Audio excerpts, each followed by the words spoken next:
We're back on Tom Nee's sheep farm on the Killary Fjord in Western Ireland. After the sheepdog Holly does her thing, corralling sheep by running in semicircles around them, Holly. Tom leads a group of Notre Dame students to a pit for another kind of demonstration. There is a rise to the ground here, and part of the earth looks like it's been ripped away. Underneath, there is rich, dark brown matter. No, so we're standing on a bog, okay? And we use all this for fire. So we cut it and we dry it, and it's going to be used in the fire to heat the homes. I'm going to try and explain how all this kind of grows. So see these old bits of wood? This is called Scots pine, and that's approximately about 10,000 years old. And this one here is silver birch, maybe 3,000 to 6,000 years old. So if you look down along there, you see the old bits of wood sticking out all over the place. So this area would have been covered in trees at one time or another. Tom then describes a most Irish tradition called cutting turf. The turf is actually peat, carbon-rich material formed over thousands of years. The Irish have been harvesting peat and burning it for fuel for generations. But that will soon change.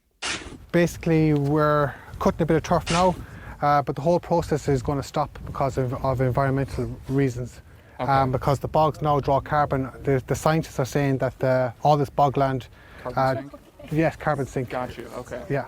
So the bogs are going to... to... no longer going to even withdraw it at all? No, Got you, okay. no. Yeah, okay. Yeah. So what do you do instead for your sheep? Good question. Look, we're cutting by hand. It's going to be quite difficult to stop, but so this is for the older houses. So we're cutting turf here mainly for our mother's house. So she's no other option, and there's lots of people like her that have no option really but to burn fuel. So we're not going to stop cutting turf anytime soon by any means, but it is going to stop, and it's more so going to stop when the older generation are gone. Tom just presented the crux of what's been a tense political and cultural dispute in Ireland in recent years. The practice of cutting and burning turf is being phased out. The university is helping to ease this transition and plan for what's next. But that's not the only way our students are caring for our common home. I'm Andy Fuller, and you're listening to East and West, Notre Dame in Ireland.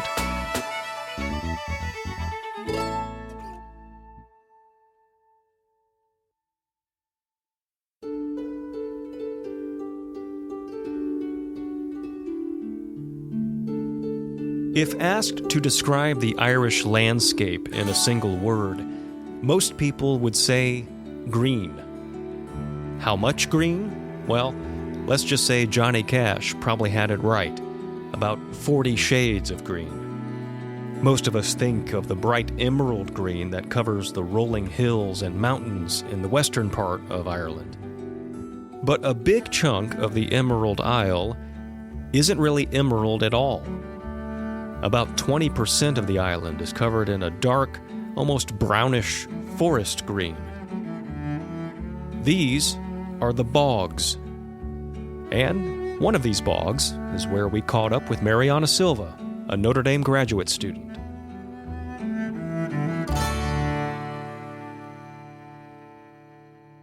Describe where we are right now. Okay. We are currently in the edge of Clara Bog, what we would call the marginal area of the bog. So it's quite literally on the margins between the fully peat-forming bog area and the wooded or more pasture-type farmland agrarian area. Classification-wise, we should start with the term peatland. So a peatland is any type of landscape which has peat soil underneath it as a characteristic. And peat soil is any type of soil that has a really, really high organic matter content and thus high carbon content. And this means that it's able to store all of that carbon for a very long period of time. It has to have, limited oxygen conditions. Typically, it's very, very waterlogged, and that's how you're able to get very little oxygen. It's a very rich, dark soil, almost black if you were to look at it. And that is sort of the underneath of what makes peatland peatland. A bog, then, is a type of peatland. And Mariana is studying in Ireland because, as we said, the island is very... boggy, yeah. And also a lot of that historically pristine bog land has been degraded because Ireland is quite unique. I think that there might be a couple other countries that did so, but Ireland is very unique in the practice of cutting and burning what they call turf, just the peat soil. So as a cultural practice, it was, there's a specific type of like hoe that they would use to cut rectangles of the soil straight from the bog, and then they would just wait for it to dry, burn it in a fire, and that's how they keep warm at night, things like that. And then after industrialization, the process became systematized and used for powering plants and things like that. So entire landscapes here in Ireland have been cut, drained, degraded, and now we're left with this sort of effective wasteland that we want to try to rehabilitate. It may sound strange, but peat is a source of national pride. Ireland has no coal and no oil. Its fossil fuel is peat, which is actually an early stage in the formation of coal. By producing energy using peat, Ireland reduced its need for energy imports. It was a symbol of self-reliance and independence from the early days of the Irish Republic around the 1920s. The government commissioned commercial harvesting, draining large swaths of bogs to reap the underlying peat. Soon, entire power plants fueled by peat became a source of needed electricity in Ireland. But there was a problem. Turf emits more carbon than coal when it is burned, and by 1990, the situation was becoming dire. It was that year that the city of Dublin banned the so-called smoky coal. In 2018, the main company that harvests peat for energy announced it was closing 17 bogs used for production. The remaining 45 will be retired in the next 7 years. But nearly a century of industrialized peat harvesting has wreaked havoc on the boglands. Mariana is trying to find ways to rehabilitate these ecosystems. We followed her one morning as she traversed the bog, walking on 2x4s that were nailed together to form a sort of bridge network across the landscape. Researchers here walk on these boards to avoid stepping on the fragile sphagnum moss. Mariana is checking a series of instruments, gathering data on how the water in this bog is moving.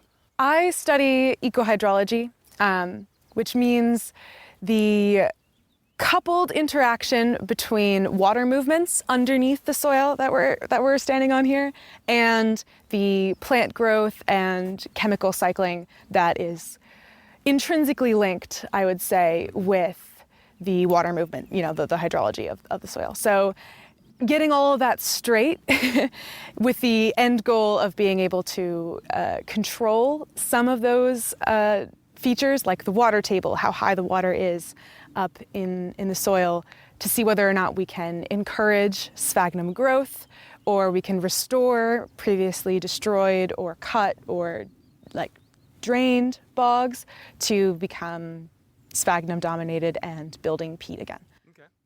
And that's really important, because if the bogs can start to rehabilitate, literally the whole planet will benefit.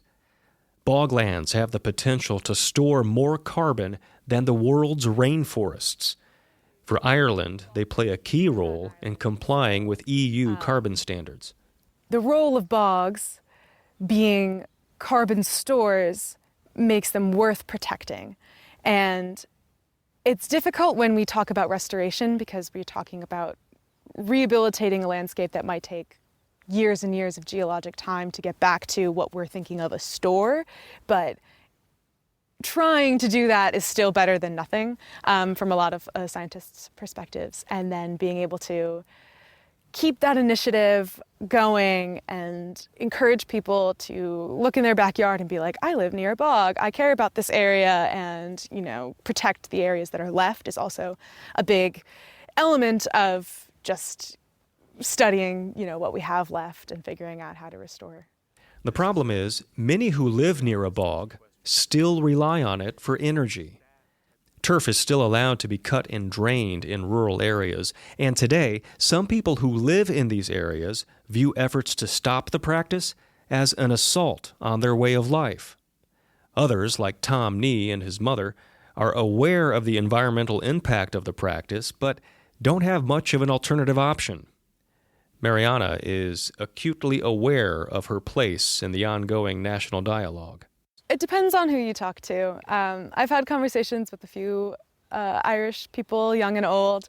I had a conversation in a pub with a friend of a friend a couple weeks ago, where she lives out, I think her family is out Meath, somewhere in that. So in our general vicinity, and she grew up, you know, with turf cutters in her neighborhood, things like that. And she was really, really excited when I said that I had come over here to study the bogs. She was like, that sounds so cool. I'm glad you really care. Like she was really invested in the work that I was doing, and was like, I'm glad that somebody is working on this.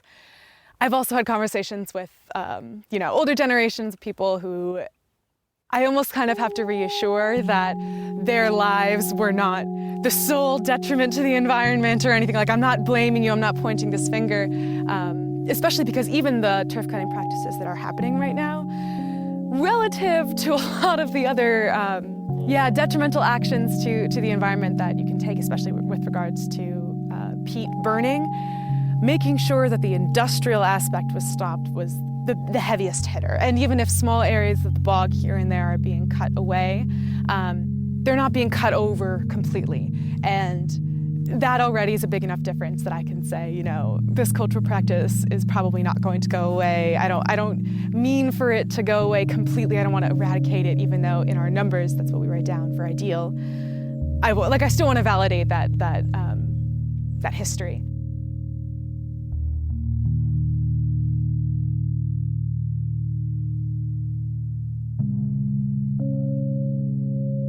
Matthew Ashley.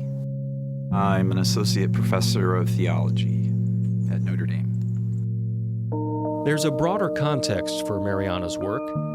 At Kylemore in Western Ireland, Notre Dame students explore an idea called contemplative ecology through a course taught by Matthew Ashley. It's an attempt to put together two important sort of streams of thought and practice in our world today, and one is the need to have a deeper ecological awareness of our involvement in the world and the way that our actions are impacting the world negatively. And the other one is the long tradition of Christian spirituality and contemplation, and putting them together, I think, is sort of natural, because both ecology and contemplation are about, in the tradition, learning to pay careful attention to one's surroundings, but they're also about seeing the whole and instead of the part. I think what our time requires is, yes, absolutely, the best science and technology we can bring to bear, and that's essential. But I think it also needs to have a change of vision, you know, a deep sense of our affinity with the natural world. And that's what I hope that the students will at least get a taste of in this course, like to experience the natural world around us as a profound gift that God has given us, and that a gift that we should be grateful for, and that we should tend and of course hand on to our children and grandchildren. And so I sort of think of it as it's kind of a background view that then, if you put that together with the best technical and scientific skills which our students get in colleges of science and engineering, then I think you have the possibility for really creative, sort of outside the box kind of solutions, and even solutions that are willing to say, well, this might be a technology we can use, but maybe it's one that we shouldn't use given its impact. That's a premise that informs the university's presence in Ireland, especially in the West. At Kylemore, a sustainability program ensures the Notre Dame impact here is a positive one. This is considered the cultural heart of Ireland, in part because of the pristine landscape. Through Kylemore, the university is forming partnerships to care for the habitat and its native species, like the Connemara pony. But a focus on sustainability can also be seen in the east. So this is a great place. This is Father Collins Park, which is actually Ireland's first fully renewable, sustainable park, which was a big milestone. It happened in 2009, and since then it's continued to sort of be the gold standard for the parks that they have here in Ireland. I think it's great because it incorporates, green space and blue space. There's a waterway going through with constructed wetlands, and I think it's really important that parks continue to be sort of built to this standard in which it still has the public amenities, but also the ecosystem and the climate is really a focal point of how they built and planned and constructed this park. Junior Kyle Bass is taking a different approach to studying climate change. He's part of a group looking at Father Collins Park in Dublin. Walking its trails, you can see construction cranes in the distance erecting new apartment buildings. And it's directly in the flight path for Dublin Airport. The area is ideal for development, but Bass and other students are learning about the benefits of a more sustainable approach. So we're looking across Dublin's 4 local authority zones and seeing how each one has implemented what are called nature-based solutions for climate change adaptation and mitigation. So where mitigation is basically sort of counteracting the effects of climate change before they happen. So things like carbon sequestration, making sure that less carbon's in the atmosphere. And that can be done through, the planting of trees, rewilding, and supporting green spaces like this. And then also a big part of our project is looking at climate adaptation. So we know climate change is already happening. Some of the effects are already being felt. One of the most severe within Ireland and Dublin will be the flooding that occurs as a result of weather patterns and sea level rising. So we think that seeing things like this that help capture water when it floods during the winter rainy season are really beneficial for the surrounding area, as they'll reduce the amount of flooding, reduce the impact on people's lives, and ultimately really make a positive change for the community. So I think even though we sometimes think of the effects as, a rural, maybe a more far out in the country kind of problem, a lot of the damage is going to be felt in these areas close to the water where there's a lot of impermeable ground and impermeable paving. So places here that are going to really experience the brunt of the flooding, I think it's the most important to go ahead and prepare for that in advance. And when you can prepare in a way that incorporates nature and incorporates the climate into the solution, I think is really beneficial. And we have people like me who are, coming all the way from the States and, starting my career here researching these bogs, telling them, you should not do that. So yeah, it's a big part of why I wanted to study the environment. Always came back to care for the earth, care for creation in that theological lens as well. So it was really cool to get that from my undergrad. I ended up here doing the Dublin Summer Program in 2018. I was just very interested in visiting at first. That was all it really was. But when I got here, I immediately felt like this could be a place that I could call home. And that was definitely facilitated by the Notre Dame community that was there back then, and that is still here now. And then when I got here for my master's, I was happy to get the Naughton Fellowship, which was something that you can apply for at Notre Dame as long as you're in a STEM field. And that was what I think quite literally opened doors for me, because what I found was people here were they were reassured by the steps that I had to take to apply for and get the fellowship, that they knew, oh, she really cares about this. I really needed to show my investment in this country and the landscape of this country and my interest in being here before even stepping foot back in Dublin in 2021. So I think that just really helped. Everybody that I talked to was like, oh, okay, I get it. You really mean to be here. You really want to be here. I think sometimes when I teach about the environment, there's a tendency just to sort of despair. Things seem to be so bad. And I think at the end of the day, the Christian message is a message of hope. I mean, it has to be a realistic hope, and it has to be what Pope Francis calls a combative hope, that it's not just sitting in your chair and saying, oh, I hope things will turn out okay, but saying, I'm going to get out there and work. That I think if they can sort of build up that kind of combative hope and see that there are resources for seeing the world in a different way, then I'll feel like I've succeeded.